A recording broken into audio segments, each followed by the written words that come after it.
The salt spray stung Alara's face, a familiar kiss of the sea that always felt like a promise and a threat. Above, the gulls cried, their voices sharp and lonely against the churning gray canvas of the sky. The lighthouse, her lighthouse, stood sentinel, a stoic giant casting its unwavering beam across the treacherous waters. But tonight, even its steadfast light seemed to flicker with unease, mirroring the knot tightening in her chest. The air tasted of ozone and something else, something acrid and unfamiliar, like burned metal clinging to the wind. She gripped the weathered railing of the observation deck, her knuckles bone-white. The rhythmic pulse of the foghorn, usually a comforting lullaby, now hammered at her nerves. It was a warning, she knew it. A warning of something coming, something unseen lurking just beyond the horizon. The wind howled a mournful song, whipping her hair across her face, obscuring the already limited view. The waves crashed against the rocky shore below, each impact a thunderous echo in the growing storm. A flicker, a brief dance of light on the periphery of her vision, caught her attention. Not the steady sweep of the lighthouse beam, but something smaller, erratic, closer to the water. She strained her eyes, trying to pierce the gloom, but the rain intensified, blurring the world into a watercolor wash of gray and white. It was gone as quickly as it appeared, leaving her with a chilling certainty she wasn't alone. The old wooden box sat on the dusty attic floor, a silent guardian of forgotten memories. Alara traced the faded floral pattern carved into the lid, her fingertips brushing against the smooth, worn wood. It had been her grandmother's, a treasure chest of secrets and stories passed down through generations of lighthouse keepers. She hadn't opened it in years, not since she had felt the need to close that chapter of her life. Inside, nestled amongst yellowed letters and faded photographs, lay a single, perfectly preserved starfish. Its 5 arms, once vibrant orange, were now a muted, almost ghostly white. Alara picked it up, its brittle texture sending a shiver down her spine. She remembered the day her grandmother had given it to her, a lifetime ago it seemed, on a sun-drenched beach just beyond the lighthouse. This, her grandmother had said, her voice raspy with age, is a piece of the sea, a reminder that even in the darkest depths, there is beauty and resilience. Her grandmother, Maeve, had been the heart of the lighthouse, a woman as strong and unwavering as the granite structure itself. She had taught Alara everything she knew, how to read the tides, how to navigate by the stars, how to listen to the whispers of the wind. More importantly, she had taught her the power of connection, the invisible threads that bound them to the sea, to the land, and to each other. Maeve had always said the lighthouse wasn't just a beacon, it was a keeper of stories, a sanctuary for lost souls. Alara remembered the long evenings spent huddled by the crackling fire in the keeper's cottage, listening to Maeve recount tales of shipwrecks and daring rescues, of mythical creatures and ancient curses. The stories were woven into the very fabric of the lighthouse, imbued with the salty tang of the sea and the haunting cries of the gulls. They were more than just stories. They were a legacy, a responsibility. But then, the darkness had come, swallowing Maeve whole, leaving Alara adrift in a sea of grief. The light in the lighthouse had dimmed, and Alara had retreated into herself, burying the stories, the memories, the connection. She had tried to forget, to sever the ties that bound her to this place, to this life. But the sea, like a persistent lover, refused to let her go. And now, something was calling her back, something ancient and powerful, something that resonated deep within her soul. The starfish felt cold in her hand, a stark reminder of the bond she had tried so hard to break. It was time to listen again, to open the box, to face the stories, and to find her way back to the light. The rain tasted like ash. It slicked the already greasy cobblestones of the alley, reflecting the neon glow of the noodle shop sign in fractured, distorted halos. Each drop was a tiny hammer blow against the thin fabric of my jacket, a relentless percussion that mirrored the frantic drumming in my chest. The air hung thick and heavy, pregnant with the metallic tang of ozone and the cloying sweetness of exhaust fumes. Across the alley, a stray cat, ribs showing through its matted fur, watched me with eyes like chips of jade. It shivered, a silent, furry echo of my own unease. The envelope felt heavy in my hand, the cheap paper suddenly imbued with the weight of untold secrets. The ink, a faded, almost sepia tone, bled slightly in the rain, blurring the already illegible script. It could be nothing, just another piece of forgotten detritus swept up by the city's relentless tide. But the address, scrawled in that familiar, shaky hand, tugged at something deep inside me, a dormant ache that pulsed with a sudden, agonizing life. It was a ghost, a whisper from a past I had tried so desperately to bury. My boots crunched on a discarded cigarette pack as I pushed deeper into the alley, the narrow space closing in around me like a suffocating embrace. The city noises, usually a comforting cacophony, seemed to amplify, each siren wail and distant shout a sharp, accusing jab. I wanted to run, to disappear back into the anonymity of the crowded streets, to pretend that the envelope didn't exist, that the past was truly dead. But the pull was too strong, a magnetic force that held me captive in its orbit. Something had called me here, and I knew, with a certainty that chilled me to the bone, that I couldn't ignore it. The rain intensified, turning the alley into a shimmering, distorted tunnel. I imagined the envelope disintegrating in my hand, the ink dissolving into the murky water, the message lost forever. A wave of panic washed over me, a primal fear of losing something I hadn't even known I still possessed. I clutched the envelope tighter, the paper crinkling beneath my fingers, a fragile shield against the storm raging both outside and within. She smelled of jasmine and ink. Her laughter, like wind chimes in a summer breeze, filled the small apartment, chasing away the shadows that clung to the corners. The walls were lined with books, their spines faded and worn, each a portal to another world. Sunlight streamed through the window, illuminating the dust motes dancing in the air, turning them into tiny, shimmering stars. She would sit me on her lap, her voice a low, soothing rumble, and read me stories of faraway lands and mythical creatures, her finger tracing the words as she spoke. The apartment was always warm, a haven from the harsh realities of the world outside. She would brew me tea, strong and sweet, and we would sit at the worn wooden table, talking for hours about everything and nothing. She listened with a patience I never understood, her eyes, the color of warm honey, reflecting my every emotion. She saw me, truly saw me, in a way that no one else ever had. She knew my fears, my dreams, my deepest insecurities, and she loved me anyway. We would walk in the park, hand in hand, her steps slow and deliberate, matching my own. She would point out the different trees, telling me their names and their stories, her voice filled with a quiet reverence for the natural world. She taught me to appreciate the small things, the beauty in a single flower, the magic in a falling leaf. She showed me how to find joy in the ordinary, how to see the world through the eyes of a child. Her hands, gnarled and callous from years of writing, were always warm and comforting. She would hold my face in her hands, her touch gentle and reassuring, and tell me that I was special, that I had a light inside me that could never be extinguished. She believed in me, even when I didn't believe in myself. She was my anchor, my guiding star, the one person in the world who made me feel safe and loved. And then, one day, she was gone.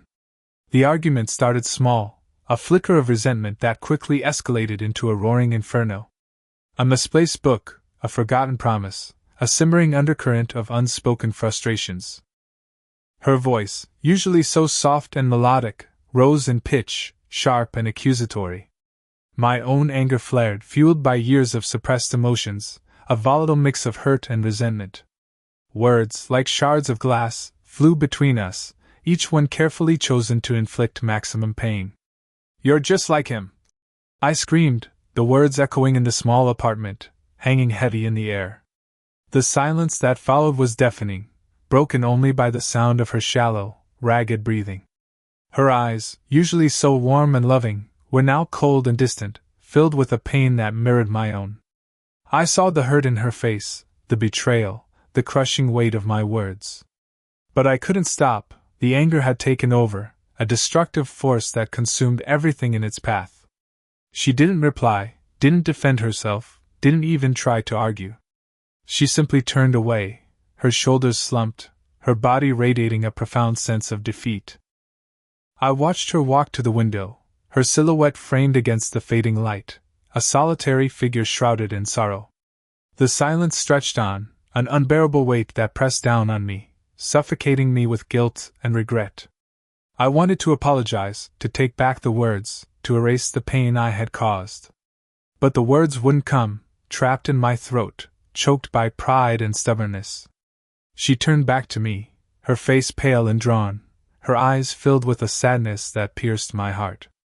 "Get out," she whispered, her voice barely audible. "Just go." The words were like a physical blow, a final, irrevocable rejection. I stood there, frozen, unable to move, unable to speak. I wanted to beg her to forgive me, to tell her that I didn't mean it, that I loved her. But the words remained trapped, locked away behind a wall of anger and fear. I turned and walked out, leaving her standing there alone in the fading light.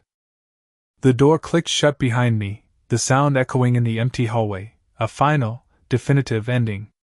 I never saw her again. The rain had stopped. The alley was silent, the neon lights reflecting in the puddles like fractured memories. I opened the envelope, my hands trembling. The letter inside was short, barely a few lines scrawled on the same faded paper. The words blurred before my eyes, a jumble of ink and regret. But one phrase stood out, clear and unmistakable. "I forgive you." The words hit me like a physical blow, knocking the wind out of me. I sank to my knees, the letter clutched in my hand, the weight of my guilt crushing me. It was too late. Too late to apologize, too late to make amends, too late to tell her how much she meant to me. She was gone, and all that remained was this letter, a fragile testament to a love that had been shattered by my own anger and pride.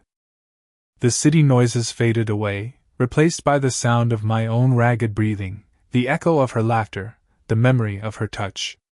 I closed my eyes, and for a moment I could see her face, her eyes filled with love and forgiveness. But the image quickly faded, replaced by the harsh reality of my own loneliness and regret. The letter was a gift, a final act of grace. But it was also a reminder of everything I had lost, a constant, agonizing ache that would never truly go away. I stood up, the letter still clutched in my hand. The rain had washed away the ash, leaving the air clean and fresh. The neon lights seemed to shine brighter, illuminating the alley with a new, clearer light. I didn't know what the future held, but I knew that I couldn't run from the past. I had to face it, to learn from it, to honor her memory by living a life worthy of her love. It wouldn't be easy, but I owed it to her, and I owed it to myself. The city beckoned, a vast and unforgiving landscape, but I was no longer afraid. I had been forgiven, and that was enough to give me hope. The salt spray stung her face, a familiar kiss from the restless sea. Around her, the weathered wood of the pier groaned under the relentless assault of the waves, each surge a whispered lament. The air, thick with the scent of brine and decaying seaweed, clung to her like a shroud. She stood at the edge, the wind whipping strands of silvered hair across her cheek, her gaze fixed on the horizon where the bruised sky bled into the churning gray water. A single, solitary gull wheeled overhead, its cry a mournful echo of the ache in her own heart. The sea held secrets, she knew. Secrets buried deep within its fathomless depths, secrets she had spent a lifetime trying to forget. Her fingers tightened around the worn railing, the rough texture grounding her in the present. The rhythmic crash of the waves was a hypnotic pulse, drawing her back to a time when the sea was not a tormentor, but a playground.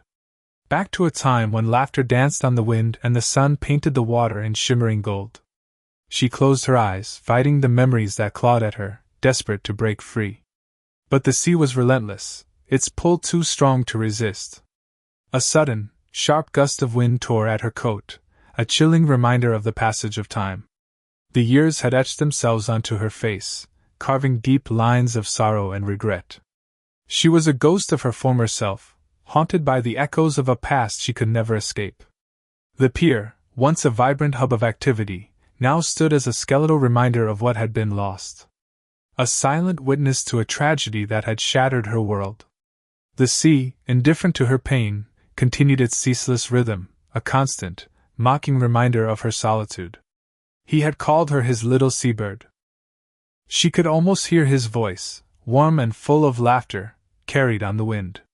They had spent countless hours on this pier, fishing for mackerel, sharing stories, dreaming of a future that would never be. He had taught her to love the sea, to respect its power, to find solace in its vastness. He had been her anchor, her guiding light. And then, in a single, devastating moment, the sea had taken him away. He was a fisherman, like his father before him. The sea was in his blood, a part of his very being. He knew its moods, its currents, its hidden dangers. But the sea is a fickle mistress, and even the most seasoned sailors can fall victim to its wrath. One stormy night, his boat had been caught in a sudden squall. A rogue wave had capsized the vessel, swallowing him whole. His body was never recovered.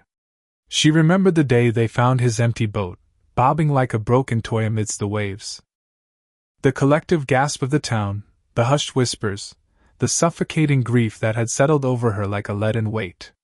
She had stood on this very pier, watching the rescue boats search in vain, her heart a shattered ruin. The sea, once a source of joy, had become a symbol of her unbearable loss. A constant, agonizing reminder of the man she would never see again. The man she had loved with every fiber of her being. She met him on this pier, years ago, a lifetime ago. He was mending nets, his strong hands moving with a practiced grace. She was a young girl, drawn to the sea like a moth to a flame. He had noticed her, her bright eyes full of curiosity, her laughter as light as the sea breeze. He had smiled, a warm, genuine smile that had melted her heart. He had offered to teach her how to fish, how to read the tides, how to navigate the treacherous currents of the sea. He had been patient, kind, and endlessly fascinating.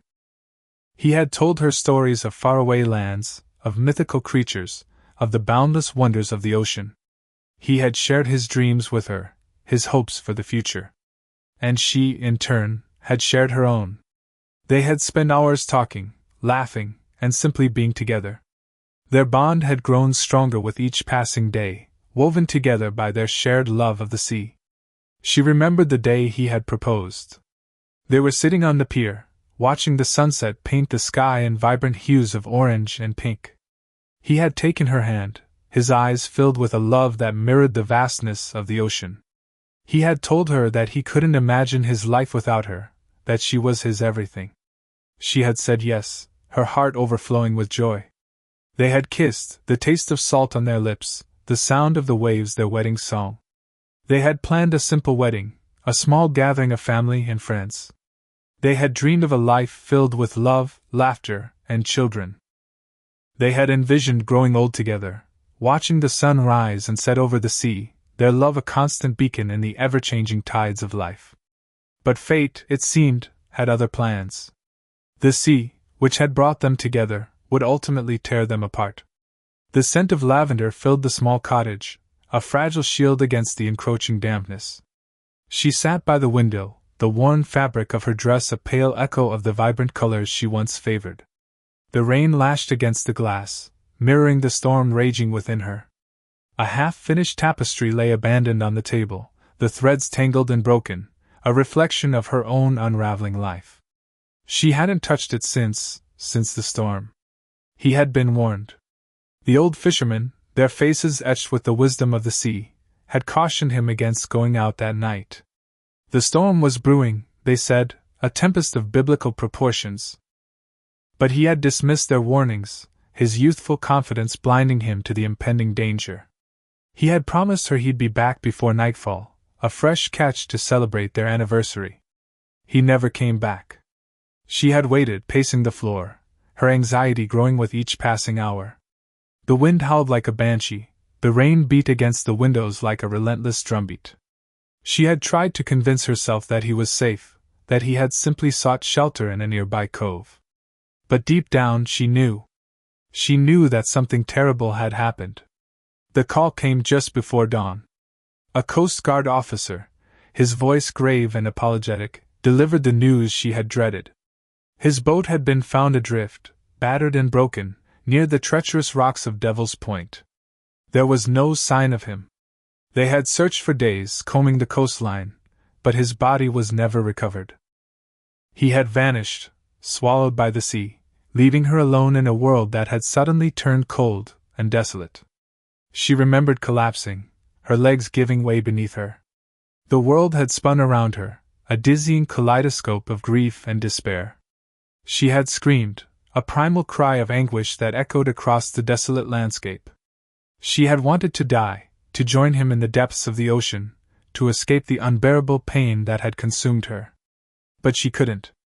She had a duty to fulfill, a promise to keep. He had always told her to be strong, to never give up, to face life's challenges with courage and grace. And so, she had endured. She had learned to live with the pain, to carry the weight of her grief, to find solace in the memories of their love. But the sea, she could never forgive. The sea had stolen him from her, leaving her with nothing but a lifetime of sorrow. Now, years later, the storm still raged within her. The memories, once a source of comfort, had become a constant torment. She saw his face in every wave, heard his voice in every gust of wind. The sea, once her sanctuary, had become her prison. She was trapped, bound to this place by the invisible chains of grief. She ran her fingers across the smooth surface of a sea-worn stone, a memento he had given her years ago. He had found it on the beach, a perfect heart shape, and told her it was a symbol of their love. She had carried it with her ever since, a tangible reminder of the man she had lost. But now, the stone felt heavy, cold, and lifeless. It was a symbol of her loss, of the love that had been stolen from her. She looked out at the sea, her eyes filled with a mixture of anger and despair. The waves crashed against the shore, their relentless rhythm a constant reminder of her solitude. She had spent a lifetime trying to forget, trying to escape the pain. But the sea would not let her go. It held her captive, bound to the past, forever haunted by the memory of the man she had loved. The man who had been swallowed by the waves. She walked slowly towards the edge of the pier, her movements deliberate, almost trance-like. The wind whipped her hair around her face, obscuring her vision. The sea beckoned, its dark depths promising oblivion. She closed her eyes, took a deep breath, and stepped off the edge. The water was cold, shockingly cold. It engulfed her, stealing her breath, pulling her down into its dark embrace. She struggled for a moment, her body instinctively fighting against the inevitable. But then, she relaxed. She let go. She surrendered to the sea. As she sank deeper, she saw his face. He was smiling, his eyes filled with love. He reached out his hand, beckoning her to join him. She took his hand, and together, they descended into the depths of the ocean, reunited at last. The sea, which had once been her tormentor, had finally set her free. A small boat, weathered and worn, bobbed gently on the waves. A young boy, no older than 10, stood at the helm, his eyes scanning the horizon. He clutched a worn photograph in his hand, a picture of a smiling woman with silvered hair, standing on a pier. He had never met her, but he knew her story. She was his grandmother, the woman who had loved the sea, and lost everything to it. He was named after the grandfather he never knew. He cast a wreath of wildflowers into the water, a silent tribute to the woman who had finally found peace in the depths of the ocean. The waves carried the wreath away, a fleeting splash of color against the gray expanse of the sea. He knew that she was finally home, reunited with the man she had loved, forever bound together by the sea that had both blessed and cursed their lives. He looked out at the horizon, his heart filled with a mixture of sadness and hope. The sea, he knew, was a powerful force, capable of both creation and destruction. But it was also a source of life, a constant reminder of the enduring power of love. And he, like his grandmother and grandfather before him, would continue to navigate its treacherous currents, forever bound to its timeless embrace. He felt them both now, the sea-bird and her fisherman. He was not alone.